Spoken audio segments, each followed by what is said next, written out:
السلام عليكم ورحمة الله وبركاته. الحمد لله رب العالمين والعاقبة للمتقين ولا عدوان إلا على الظالمين والصلاة والسلام على نبينا محمد وعلى آله وأصحابه أجمعين أما بعد সবাইকে স্বাগত জানাচ্ছি আমাদের আজকের এই পর্বে। আমরা দুনিয়ার শ্রেষ্ঠতম দিনগুলোতে আমাদের কি কাজ হতে পারে সেটা নিয়ে আমরা আলোচনা করে আসছিলাম। আজকে আমরা এই দিনগুলোর অন্যতম গুরুত্বপূর্ণ কিছু আমল আপনাদের সামনে তুলে ধরব এবং সেটি হচ্ছে আদাউল হজ ও আদাউল উমরাহ। হজ পরিপালন করা এবং উমরা পালন করা। হজ হচ্ছে এই জিলহজ মাসের প্রধানতম আমল, প্রধানতম উপলক্ষ। যদিও পৃথিবীর সকল মুসলিম একই বছরে হজ পালন করছে না, কখনো করেনি এবং কখনো করবেও না। যাদের উপর ফরজ হয়েছে তাদের বড় একটা অংশ, যাদের জন্য আল্লাহ সহজ করে দিয়েছেন, তারাই এই হজটা পালন করেন। অবশ্য তাদের বাইরে অনেকে নফল হজ করতেও আসেন, কোনো সন্দেহ নেই। এবং উমরার ক্ষেত্রেও ওলামায়ে কেরামের খুবই শক্তিশালী অভিমত হচ্ছে জীবনে একবার উমরা করাটা ওয়াজিব।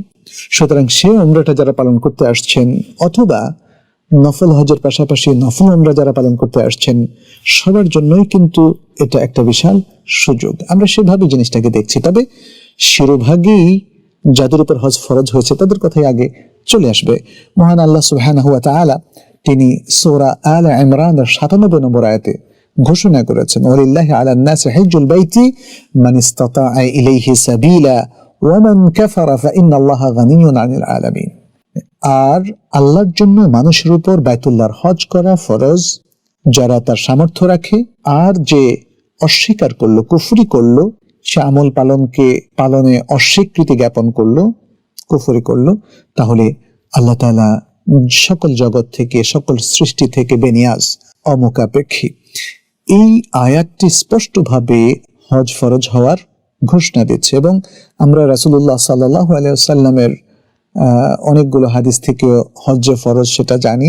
যেমন একটি হাদিস আব্দুল্লাহ ইবনে উমর রাদিয়াল্লাহু তাআলা আনহুমা থেকে বর্ণিত, নবী সাল্লাল্লাহু আলাইহি ওয়াসাল্লাম বলেছেন, বুনিয়াল ইসলামু আলা খামসিন শাহাদাতি আল্লা ইলাহা ইল্লাল্লাহ ওয়া আন্না মুহাম্মাদার রাসূলুল্লাহ ওয়া ইকামিস সালাহ ওয়া ইতাইজ যাকাত ওয়া সাওমি রমাদান ওয়া হজ্জুল বাইতি মান ইসতাতা ইলাইহি সাবিলা। তিনি বলছেন যে ইসলাম 5টা ভিত্তির উপর স্থাপিত। একটা হলো একথা সাক্ষ্য দেওয়া যে আল্লাহ ছাড়া সত্যিকার কোনো ইলাহ নেই এবং মুহাম্মদ সাল্লাল্লাহু আলাইহি ওয়াসাল্লাম আল্লাহর রাসূল, এবং সালাত কায়েম করা, যাকাত প্রদান করা, রমাদানের সিয়াম রাখা এবং সামর্থ্যবান ব্যক্তিদের উপর হজ করা, এগুলো ফরজ, এগুলো ইসলামের রোকন। সুতরাং এই হাদিস এবং কোরআনের আয়াত থেকে আমরা বুঝলাম হজ আদায় করা এটা ফরজ কাজ। তবে কতবার সেটা অন্য হাদিস থেকে আমরা জানি, জীবনে একবার। আর উমরার ব্যাপারেও আসলে একাধিক হাদিস রয়েছে, যেমন আয়েশা রাদিয়াল্লাহু তাআলা আনহার হাদিস, যেটি ইবনে মাজাহ বর্ণনা করেছেন। শেখ আলবানী শুদ্ধ বলেছেন, সহিহ বলেছেন এই হাদিসটিকে। আয়েশা রাদিয়াল্লাহু তাআলা আনহা নবী সাল্লাল্লাহু আলাইহি ওয়াসাল্লামকে জিজ্ঞেস করেছেন, ইয়া রাসূলুল্লাহ, আলা নিসাই জিহাদ, মহিলাদের উপর কি জিহাদ ফরজ? ক্বালা, তিনি বললেন, নাম আলাইহিন্না জিহাদুন লা কিতালা ফিহি আল হজ ওয়াল উমরা। তাদের উপর জিহাদ রয়েছে, তার মধ্যে কোনো যুদ্ধ নেই। একটা হলো হজ আর একটা হলো উমরা। তো হজ যদি ফরজ হয়ে থাকে পুরুষ নারী উভয়ের পক্ষে, তাহলে উমরাও ঠিক একই হুকুম রাখে, জীবনে অন্তত একবার। যেহেতু আমরা আকরা ইবনে হাবিস রাদিয়াল্লাহু তাআলা আনহুর হাদিস, যেখানে তিনি নবী সাল্লাল্লাহু আলাইহি ওয়াসাল্লামকে জিজ্ঞেস করেছিলেন হজ জীবনে কয়বার ফরজ, তখন নবী সাল্লাল্লাহু আলাইহি ওয়াসাল্লাম বললেন, বাল মাররাতান ওয়াহিদা ফামান যাদা ফাহুয়া তাতাউ, বরং একবারই হজ ফরজ, তবে যে ব্যক্তি অতিরিক্ত করবে সেটা তার জন্য নফল। এই হাদিসটি আবু দাউদ বর্ণনা করেছেন এবং শেখ আলবানী শুদ্ধ বলেছেন। তো নবী সাল্লাল্লাহু আলাইহি ওয়াসাল্লাম এই দুটো আমলের প্রতি আসলে আমাদেরকে বিশাল তারগীব দিয়েছেন, যেন প্রত্যেককে আমরা যাদের উপর হজ ফরজ হয়েছে, উমরা ওয়াজিব হয়েছে, তারা যেন সেটি পালনে সর্বাত্মক চেষ্টা করি এবং এটাকে সবচেয়ে বেশি গুরুত্ব দিই, যেটি এই 10 দিনের অন্যতম আমল, যাতে করে আমরা পাপ থেকে পবিত্র হই। কারণ হজ এবং উমরা দুটোই পাপ থেকে একদমই পবিত্র হয়ে নিষ্পাপ হওয়ার একটা চমৎকার প্রোগ্রাম। সেটা আমরা একাধিক হাদিস থেকে জানি। নবী সাল্লাল্লাহু আলাইহি ওয়াসাল্লাম বলেছেন, মান হাজ্জা ফালাম ইয়ারফুথ ওয়া লাম ইয়াফসুক রাজা'a কায়াউমি ওয়ালাদাতহু উম্মুহু। যে ব্যক্তি হজ করলো এবং তার মধ্যে কোনো অশ্লীল কথাকে যে লিপ্ত হলো না, পাপ করলো না, তাহলে সে ফিরে আসলো হজ থেকে এমন ভাবে যেদিন তার মা তাকে নিষ্পাপ রূপে প্রসব করেছিল সেরকম নিষ্পাপ হয়ে সে ফিরে আসলো। মুত্তাফাকুন আলাই, বুখারী মুসলিমের হাদিস। এছাড়া আবু হুরায়রা রাদিয়াল্লাহু তাআলা আনহু থেকে আরেকটি হাদিস আছে যে নবী সাল্লাল্লাহু আলাইহি সাল্লাম বলেছেন, আল উমরাতু ইলাল উমরাহ কাফফারাতুন লিমা বাইনাহুমা ওয়াল হজ্জুল মাবরুর লাইসা লাহু জাযাউন ইল্লাল জান্নাহ। বলেছেন এক উমরা থেকে আরেক উমরা, এই দুই উমরার মাঝখানে যত পাপ আছে সেগুলোর জন্য কাফফারা হয়ে যায়, সেগুলোকে মিটিয়ে দেয়। আর মাকবুল হজ, যে হজটা আল্লাহ কবুল করেন, তার প্রতিদান জান্নাত ছাড়া আর কিছুই নয়। সুবহানাল্লাহ। মুত্তাফাক আলাইহি হাদিস, বুখারী মুসলিমের হাদিস। তো সুতরাং এর দ্বারা আমরা বুঝলাম যে হজের মাধ্যমে আসলে পাপমুক্ত হওয়া যায়, জন্য রাসূল সাল্লাল্লাহু আলাইহি ওয়াসাল্লাম উদ্বুদ্ধ করছেন। আর আরেকটা হাদিস সেটা আমরা দেখি যে আহমদ বর্ণনা করেছেন, ইবনে মাজাহ বর্ণনা করেছেন, এবং অনেকেই সেটাকে হাসান অথবা সহিহ বলেছেন। শেখ আলবানীও সেটিকে কোথাও হাসান কোথাও সহিহ বলেছেন। হাদিসটা হচ্ছে নবী সাল্লাল্লাহু আলাইহি ওয়াসাল্লাম বললেন, মান আরাদাল হাজ্জা ফালিয়াতাআজ্জাল, যে ব্যক্তি হজ করতে চায় সে যেন দ্রুততম সময় হজ করে, অর্থাৎ টালবাহানা না করে, সময় নষ্ট না করে, পরবর্তী বছর হজ করব এরকম যেন না বলে। ফাইন্নাহু কাদ ইয়ামরাদু আল মারিদ, কারণ কখনো ব্যক্তি অসুস্থ হয়ে যায়, ওয়া তাদিল্লু দাল্লাহ, এবং তার প্রয়োজনীয় জিনিস হারিয়ে যায়, ওয়া তা'রিদুল হাজা, এবং তার অভাব অনটন দেখা দেয়।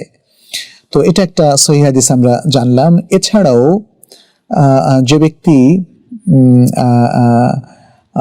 ফরজ হজ আদায় করে ফেলেছে, অথবা যে ব্যক্তি ওয়াজিব উমরাও আদায় করে ফেলেছে, তাকেও রাসূলুল্লাহ সাল্লাল্লাহু আলাইহি ওয়াসাল্লাম একাধিক হজ, যদি তার সামর্থ্য থাকে, উমরা করার প্রতি উদ্বুদ্ধ করেছেন।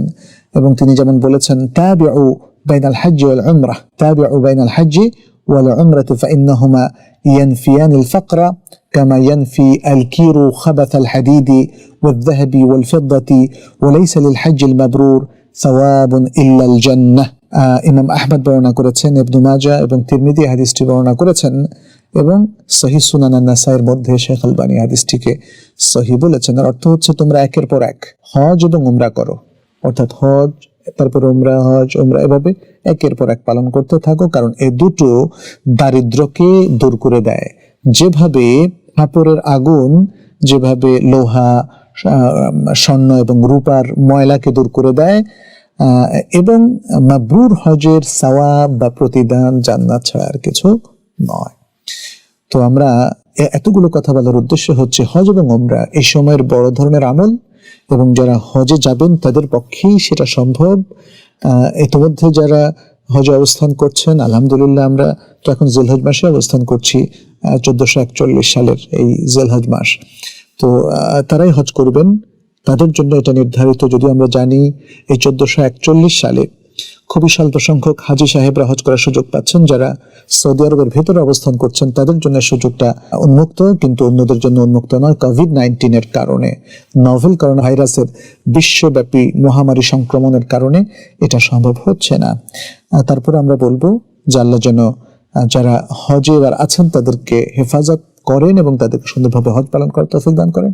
আর যারা আমরা এখনো হজ করতে পারিনি, তাদেরকে আল্লাহ যেন ভবিষ্যতে হজ করার তৌফিক দান করেন। বিশেষ করে এই বছর যাদের উপর হজ ফরজ হয়েছে, তারা রেজিস্ট্রেশন করেছেন, সার্বিক প্রস্তুতি নিয়েছেন, হজ করতে পারেননি, আল্লাহ যেন তাদেরকে অচিরেই এবং খুব দ্রুততম সময়ে, বিশেষ করে আগামী বছর, তাদেরকে হজ করার তৌফিক দান করেন।